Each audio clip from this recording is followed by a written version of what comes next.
નમસ્કાર, હું છું પ્રિયા અને તમે જોઈ રહ્યા છો જનતા કી જાણકારી ન્યૂઝ। નજર કરીએ આજના સમાચાર। કાળા કાચ કરાવનાર વાહન ચાલકો સામે પોલીસની કાર્યવાહી। સુરત પોલીસ દ્વારા વાહનોનું ચેકિંગ કરી બ્લેક ફિલ્મવાળી ગાડીની બ્લેક ફિલ્મ કાઢવામાં આવી।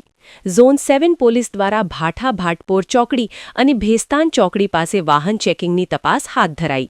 કાળા કાચની ગાડીના ચાલકો સામે દંડાત્મક કાર્યવાહી કરવામાં આવી। બિનજરૂરી હોર્ન વગાડનાર વાહન ચાલકોને પણ સમજણ અપાઈ। રિપોર્ટર સુनील गांजावाला, सूरत। स्पेशल मेगा ट्रैफिक कोम्बिंग रखी है, जिसके अंतर्गत 25 से ज्यादा हमने ब्लैक फिल्म्स की कार्रवाई अभी तक की है। भाटा भाटपुर चौकड़ी पर, भेसान चौकड़ी पर एवं 2 पॉइंट्स पाल पर ये सभी को समावेश किया गया है। इसमें जितने पीआईज हैं, पीएसआईज हैं, सभी यहाँ हाजिर हैं। इसमें एमवी एक्ट के अंतर्गत डिफरेंट प्रोविजंस में भी कार्रवाई की जा रही है।